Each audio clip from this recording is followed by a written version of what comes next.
दोस्तों, किसी ने सही कहा है कि आवाज ऊंची हो तो कुछ लोग सुनते हैं, लेकिन अगर बात ऊंची हो तो बहुत सारे लोग सुनते हैं। एक छोटी सी कहानी। ये कहानी एक लड़के की 24 साल का लड़का जो सेठ के यहाँ पर नौकरी करता था। उसके माँ बाप इस दुनिया में नहीं थे। जिंदगी बड़ी परेशानी में चल रही थी। वो जाता था, रोजाना पैसे कमा करके घर आता था, खाना बनाता था, खाता था, सो जाता था। एक दिन उसने देखा कि एक बूढ़ा फकीर अपनी पीठ पर 3 ठेले लेके एक शहर से दूसरे शहर की ओर जा रहा था। वह काफी बूढ़े भी थे और काफी देर से वह यूं ही सफर कर रहे थे और आखिरकार कुछ दूर और सफर करने के बाद वह चलते चलते थक कर एक पेड़ के नीचे बैठ गए। तभी उनकी नजर एक नौजवान युवक पर पड़ी जो उसी रास्ते से जा रहा था और वह भी उसी दिशा में जा रहा था जिस दिशा में उन बूढ़े फकीर को जाना था। तभी वह लड़का उन बूढ़े फकीर के पास से होकर गुजरा। इस पर वह फकीर उस लड़के से कहते हैं, सुनो बेटा, क्या तुम मेरी थोड़ी सी मदद कर सकते हो? ये ठेला बहुत भारी है और मैं बूढ़ा हो चुका हूं। मैं ज्यादा समय तक इनका बोझ नहीं उठा सकता और मैं बहुत थक भी चुका हूं। तो क्यों ना तुम मेरे एक ठेले को ले लो और मुझे उस दूसरे गांव तक पहुंचा दो। इसके बदले में मैं तुम्हें 3 स्वर्ण मुद्राएं दूंगा। वह लड़का उन फकीर की सारी बातें सुनता है और उन फकीर से कहता है, कोई बात नहीं बाबा, मैं आपकी मदद करने के लिए तैयार हूं। कहिए आपको कहां जाना है? ऐसा कहकर उस लड़के ने उन फकीर का एक ठेला उठा लिया और अपने कंधे पर ले लिया। तभी उस जवान लड़के को यह एहसास हुआ कि यह ठेला तो सचमुच बहुत भारी है। वह लड़का और फकीर दोनों रास्ते में आगे की ओर बढ़ चले। कुछ दूर आगे चलने के बाद देखते ही देखते वह गांव खत्म होने लगा और अब एक सुनसान रास्ता आगे की ओर जा रहा था। वे दोनों अपने मार्ग में मस्त होकर आगे की ओर बढ़ रहे थे। जब भीड़ से पूरी तरह से अलग हो गए तो वह लड़का उन फकीर से कहता है, बाबा, इस ठेले में आखिर ऐसा क्या रखा है जो ये ठेला इतनी वजन है? इस पर वह फकीर आदमी उस लड़के को जवाब देते हुए कहते हैं, कुछ नहीं बेटा, बस इसमें तांबे के कुछ सिक्के भरे हुए हैं, इसी कारण ये ठेले में बहुत वजन है। उन फकीर की यह बात सुनकर वह लड़का मन ही मन सोचने लगा, लगता है ये बाबा जरूर कोई व्यापारी है, तभी तो इतने सारे तांबे के सिक्के लेकर चल रहे हैं। और फिर तभी उसके मन में एक ख्याल आया कि मुझे क्या करना है। मुझे तो खाली यह ठेला दूसरे गांव तक पहुंचा है, बस इतना ही। जैसे ही उसके मन में यह ख्याल आया, उसने तांबे के सिक्कों का वह ख्याल मन से निकाल दिया और अपनी धुन में मस्त होकर वह आगे की ओर चलने लगा। चलते चलते कुछ और समय बीता और वे दोनों एक नदी के किनारे जा पहुंचे। वह लड़का हट्टा कट्टा था और काफी चुस्त और तंदुरुस्त भी था, इसलिए वह बिना सोचे समझे उस नदी में उतर जाता है, किंतु वह फकीर अब भी किनारे पर ही खड़े थे। इस पर वह लड़का उन फकीर से कहता है, क्या हुआ बाबा, चलिए आइए, हमें यह नदी पार करनी होगी, तभी तो हम उस गांव तक पहुंच पाएंगे। इस पर वह फकीर उस लड़के से कहते हैं, मैं जानता हूं बेटा कि हमें यह नदी पार करनी ही होगी, लेकिन जैसा कि तुम जानते हो मैं अब बूढ़ा हो चुका हूं और 2-2 ठेले लेकर मैं यह नदी पार नहीं कर सकता। कहीं मेरा पांव फिसल गया तो क्या होगा? क्या तुम मेरी एक और गठरी ले सकते हो? मैं तुम्हें इसके बदले भी 3 स्वर्ण मुद्राएं दूंगा। इस पर वह लड़का मुस्कुराते हुए उन फकीर से कहता है, बाबा, आप मुझे शर्मिंदा कर रहे हैं। यदि आप मुझे स्वर्ण मुद्राएं ना भी दें तो भी मैं आपका कार्य अवश्य करूंगा। मैं आपको उस दूसरे गांव तक जरूर पहुंचाऊंगा। इस पर वो फकीर मुस्कुराते हुए उस लड़के से कहते हैं, बेटा, तुम तो बड़े ही भले इंसान लगते हो। इतना कहकर उन्होंने वह दूसरी गठरी भी उस लड़के को थमा दी। उस लड़के ने जब वह दूसरी गठरी अपने कंधे पर रखी तो वह गठरी भी उसे बहुत ज्यादा भारी लगी, लेकिन उसने वहां पर कुछ नहीं कहा। जैसे तैसे उन दोनों ने नदी पार की। नदी पार करने के बाद बातों बातों में ही उस लड़के ने उन फकीर से कहा, बाबा, आखिर इस दूसरी गठरी में क्या है? ये गठरी भी बहुत वजन है। इस पर वह फकीर उस लड़के को जवाब देते हुए कहते हैं, बेटा, इसमें चांदी के सिक्के हैं, इसी कारण यह गठरी भी बहुत वजन है। उन फकीर की यह सारी बातें सुनकर अब उस लड़के का दिमाग तेजी से काम करने लगा था। वह यह सोच रहा था कि एक ठेले में तांबे के सिक्के हैं और दूसरी में चांदी के। ऐसा प्रतीत होता है मानो यह फकीर बाबा कहीं दूर से आ रहे हैं और उन्होंने अपनी सारी जमीन जायदाद बेचकर ये सारे सिक्के इकट्ठे किए हैं, तभी तो वह इतना धन लेकर चल रहे हैं। लेकिन वह लड़का उन फकीर से कुछ नहीं कहता और वे दोनों चुपचाप मार्ग में आगे की ओर बढ़ते चले जाते हैं। कुछ दूर आगे बढ़ने के बाद एक बार फिर एक सुनसान राह आती है। उस सुनसान रास्ते को देखते ही उस लड़के के मन में तरह तरह के विचार उत्पन्न होने लगे। वह यह सोचने लगा, अरे यह तो सुनसान जगह है। अगर मैं यह सिक्के लेकर यहां से भाग जाऊं तो यह फकीर मुझे कब तक दौड़ाएंगे। मुझे नहीं लगता कि मुझे कभी पकड़ पाएंगे और यहां पर कोई है भी नहीं जो इनकी मदद कर पाए। और वैसे भी ये बहुत सारे सिक्के हैं, मैं इनसे एक अच्छी दुकान खरीद सकता हूं, अपना नया व्यापार शुरू कर सकता हूं। और वैसे भी ये बूढ़ा फकीर अब इन पैसों का क्या करेगा, इससे अच्छा तो मैं ही इन्हें रख लेता हूं। वह लड़का यह सब बारे में सोच ही रहा था, तभी अचानक उसे खुद पर आश्चर्य हुआ। अरे मैं यह क्या सोच रहा हूं, यह फकीर बाबा न जाने कहां से आ रहे हैं और क्या खोज करके इन्होंने इतने सारे पैसे इकट्ठा किए होंगे। मुझे इनका फायदा नहीं उठाना चाहिए। नहीं नहीं, मुझे ऐसा नहीं करना चाहिए। उसने कुछ देर के लिए तो अपने मन के विचारों को काबू कर लिया, लेकिन कुछ देर बाद उसके मन के विचार उस पर देखते ही देखते हावी होने लगे। वह लड़का 2 ठेले लेकर उन फकीर के पीछे पीछे चल रहा था और कुछ दूर आगे चलने के बाद एक पहाड़ी आई। इस पर वह फकीर बाबा उस लड़के से कहते हैं, बेटा यह पहाड़ी मैं नहीं चढ़ पाऊंगा। मैं काफी बूढ़ा हो चुका हूं और मेरे घुटनों में भी दर्द रहता है। यदि तुम मेरी तीसरी गठरी भी ले लो तो मैं तुम्हें 3 और स्वर्ण मुद्राएं दूंगा, लेकिन याद रखना इसे कहीं गिराना मत, कहीं ये गठरियां खुल ना जाए। इस पर वह लड़का उन फकीर से कहता है, क्यों बाबा, आखिर इसमें ऐसा क्या है। इस पर वह फकीर उस लड़के से कहते हैं, बेटा इसमें स्वर्ण मुद्राएं हैं। यह सुनकर वह लड़का मन ही मन बहुत प्रसन्न हुआ। उसने चुपचाप वह गठरी भी उन फकीर से ले ली और देखते ही देखते वे दोनों मार्ग में आगे की ओर बढ़ने लगे। अब वह फकीर बिना कोई वजन लिए हुए आराम से पहाड़ की चढ़ाई पर चढ़ रहे थे, किंतु वह नौजवान लड़का जो पीछे था वह वजन के कारण बहुत धीरे धीरे चल पा रहा था। लेकिन जब से उसने सोने का नाम सुना था उसका मन तो छलांग मार रहा था। वह मन ही मन सोच रहा था, अगर मुझे यह सारा धन मिल जाए तो मेरा पूरा जीवन तो आराम से कट जाएगा। वैसे भी यह बाबा तो बूढ़े हो चुके हैं, भला इन्हें इतने पैसों की क्या जरूरत है, इनका जीवन तो वैसे भी कट चुका है। मैं एक काम करता हूं, यह सारे पैसे लेकर यहां से भाग जाता हूं। लड़के के मन में अनगिनत विचार उठ रहे थे। लड़के का मन अब उसकी बुद्धि पर पूरी तरह से हावी हो चुका था और उस लड़के का मन अपनी बात को सही साबित करने के लिए उससे कुछ भी कह रहा था।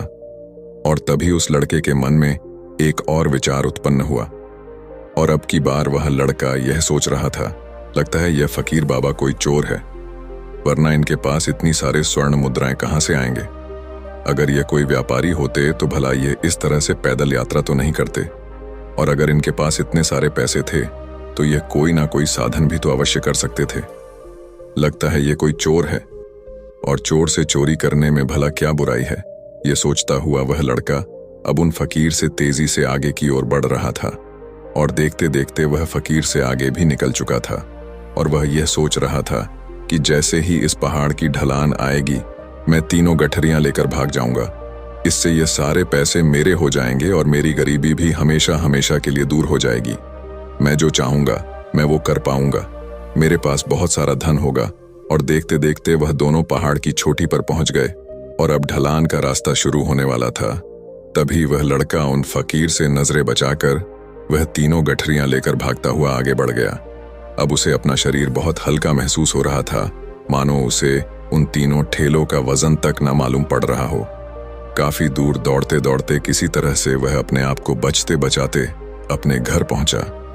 उसकी खुशी का कोई ठिकाना नहीं था। उसने सोचा, क्यों ना मैं जल्दी जल्दी इन गठरियां में से वो सारे पैसे निकाल लूं। यह सोचकर जब उसने गठरियां खोली तो पहली गठरी में उसे लोहे से जंग भरे हुए सिक्के मिले। यह देखकर उसे यकीन नहीं हुआ। इस पर उसने फटाफट दूसरी गठरी भी खोल डाली, उसमें भी उसे लोहे के जंग लगे हुए सिक्के ही निकले। यह सब देखकर वह लड़का बड़ा हैरान था। आखिर यह सब क्या हो रहा है? उन फकीर ने तो मुझसे और ही कुछ कहा था। अब उसने वह सोने वाली गठरी खोली और उसमें भी लोहे के जंग लगे हुए सिक्के ही निकले। यह देखकर वो लड़का बड़ा क्रोधित हुआ। उसने सोचा, उन फकीर ने मुझसे झूठ क्यों कहा? उन्होंने मुझसे ऐसा क्यों कहा कि एक में तांबे के सिक्के हैं, एक में चांदी के और तीसरे में स्वर्ण मुद्राएं हैं। वह यह सब सोच ही रहा था कि तभी उसकी नजर उस थैले में पड़े एक पत्र पर पड़ी।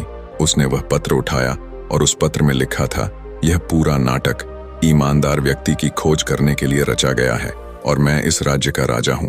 मेरी कोई संतान नहीं और इसीलिए मैंने यह षड्यंत्र रचा है ताकि मैं अपने राज्य में किसी एक ऐसे ईमानदार व्यक्ति की खोज कर सकूं जो मेरे बाद इस राज्य का राजा बन सके और इस राज्य भार को संभाल सके। और इस राज्य का भार वही संभाल सकता है जो पूरी तरह से ईमानदार हो, जिसके मन में किसी प्रकार का कोई लालच ना हो। इतना पढ़ते ही वह लड़का जोर जोर से चिल्लाने लगा। वह सर पकड़कर बैठ गया। वो यह जानता था कि यदि वह अपने मन के विचारों पर काबू कर लेता तो उसका जीवन संवर सकता है, लेकिन वह अपने मन के विचारों पर काबू नहीं कर पाया। दोस्तों, महात्मा बुद्ध कहते हैं कि मन ही सब कुछ है। आप जो सोचते हैं वही बनते हैं। इसलिए आपका सबसे बड़ा दुश्मन भी आपको उतना नुकसान नहीं पहुंचा सकता जितना कि आपके मन के यह अनियंत्रित विचार पहुंचा सकते हैं। महात्मा बुद्ध कहते हैं, अपने भीतर ध्यान से देखो। हमारे भीतर जो विचार चल रहे हैं वही विचार शब्द बनते हैं और शब्द कर्म के रूप में प्रकट होते हैं। बार बार दोहराने पर कर्म बर्ताव में बदलता है और धीरे धीरे समय के साथ बर्ताव चरित्र में परिवर्तित हो जाता है और यही चरित्र हमारे भाग्य का निर्माण भी करता है। इसलिए हमें हमेशा अपने विचारों के प्रति सजग होना बहुत आवश्यक है। हमें जागरूक होना बहुत आवश्यक है। हमें यह जानना जरूरी है कि हमारे मन में किस प्रकार के विचार आ रहे हैं। आगे महात्मा बुद्ध कहते हैं कि कमजोरी हमेशा छोटे विचार से शुरू होती है। यह एक बीज के रूप में होती है और यदि इस बीज को नष्ट न किया जाए तो यह छोटा सा विचार बहुत जल्द ही एक विशाल वृक्ष का रूप ले लेता है और हमारी बुद्धि की सोचने और समझने की क्षमता को पूरी तरह से नष्ट कर देता है। जिस प्रकार आपने इस कहानी में देखा किस प्रकार उस जवान लड़के का मन उस पर हावी हो चुका था और उसकी सही और गलत सोचने की क्षमता पूरी तरह से नष्ट हो चुकी थी, जिस कारण वह यह समझ नहीं पाया कि उसे क्या करना चाहिए और उसके लालच ने उसके भीतर इतनी ऊर्जा भर दी कि वह तीनों ठेले उठाकर इतनी तेजी से वहां से भागता आगे भी बढ़ गया। इसीलिए जब आपके मन में पहली बार कोई गलत विचार उत्पन्न हो तभी उसे जड़ से उखाड़ देना चाहिए, अन्यथा वह विशाल वृक्ष का रूप लेगा और आपको किसी न किसी गलत राह पर वह ढकेल ही देगा। आप चाहकर भी उसे रोक नहीं पाएंगे। लेकिन अब आपके मन में यह प्रश्न उठ रहा होगा कि हम भला अपने मन के विचारों को कैसे नियंत्रित करें। हमारा मन तो इतना चंचल है, वह इतना शक्तिशाली है कि वह हम पर हावी हो ही जाता है। हम चाहकर भी उस पर नियंत्रण नहीं कर पाते। इसका जवाब में महात्मा बुद्ध हमें दो बातें समझाते हैं। पहली बात, सही इरादा विकसित करो। कई बार आपने देखा होगा कि आपके मन में कुछ और होता है किंतु आप कहते कुछ और है, क्योंकि आपके मन के भीतर जो कुछ बसा है वही आपके मुख से बाहर भी निकल रहा है। लेकिन जब हमसे वह गलती हो जाती है तो उसके बाद हमारा मस्तिष्क अच्छी तरह से काम करना शुरू कर देता है। हमारे सोचने और समझने की क्षमता एक बार फिर से जागृत हो जाती है और ऐसी अवस्था में हमें यह एहसास होता है कि हमसे गलती हो गई है और फिर हमारा मन दुखी हो जाता है।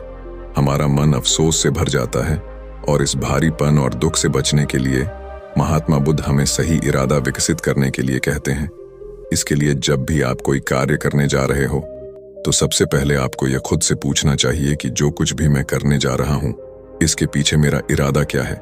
क्या मैं दूसरों को दुख पहुंचाना चाहता हूं या दूसरों को नीचा दिखाने जा रहा हूं या मुझे खुद को ऊपर उठाना है।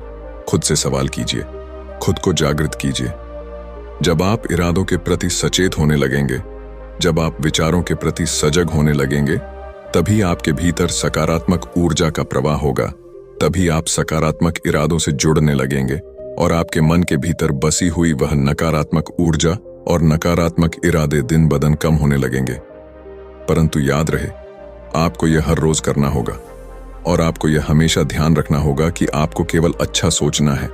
आपके इरादे हमेशा अच्छे होने चाहिए, तभी आप दुख और तकलीफों से बच सकते हैं। अन्यथा आप इसी तरह से दुख और तकलीफों में घिरे ही रहेंगे और आप कभी इससे निकल नहीं पाएंगे। दूसरी बात, मन के प्रति सजगता विकसित करो, जिससे आपका मन देखते देखते शांत होगा और आपके मन के भीतर बसी हुई वह नकारात्मक ऊर्जा नकारात्मक विचार खत्म होने लगेंगे और आप शांति की ओर आगे बढ़ेंगे। और आपको इसके लिए बस इतना ही करना है कि इस पल में जो कुछ भी हो रहा है, आपकी आंखों के सामने आपके भीतर जो कुछ भी जैसा भी चल रहा है, बस उसे देखते रहना है। अपने मन के अच्छे बुरे विचार, अपनी भावनाएं और अपनी यादों पर बिना प्रतिक्रिया दिए उन्हें केवल देखते रहना है, जिससे आपके मन के सारे विचार देखते ही देखते खत्म होने लगेंगे। आपका मन खाली होने लगेगा और आप नकारात्मक विचारों से न सोच से बच सकते हैं और आप इन दुख और तकलीफों से भी दूर रह सकते हैं। इसीलिए महात्मा बुद्ध कहते हैं, जो स्वयं को देखता है वही सबसे बड़ा तपस्वी है। अर्थात जो अपने मन में चल रहे उन विचारों को बिना प्रतिक्रिया दिए हुए केवल देखता है और उन पर कोई भी प्रतिक्रिया नहीं करता, बस उन्हें देखता और समझता है, वास्तविकता में वही मन पर नियंत्रण भी कर सकता है और वही अपना जीवन सुखी और खुशहाली तौर पर जी सकता है। इसलिए यदि आप भी अपने जीवन को सुखी और खुशहाल बनाना चाहते हैं, तो आपको सबसे पहले अपने मन पर नियंत्रण साधना ही होगा। अपने मन को खाली करना ही होगा। अपने मन के विचारों के प्रति आपको सजग होना ही होगा। दोस्तों, उम्मीद है कि आपने आज की इस वीडियो से जरूर कुछ ना कुछ सीखा होगा। तो इस वीडियो को लाइक और अपने दोस्तों के साथ शेयर भी जरूर कीजिएगा और हमें ऐसे ही सपोर्ट करने के लिए चैनल को सब्सक्राइब और घंटी बटन को जरूर दबा दीजिएगा। चलिए मिलते हैं फिर अगली वीडियो में। तब तक के लिए अपना ख्याल रखें। धन्यवाद।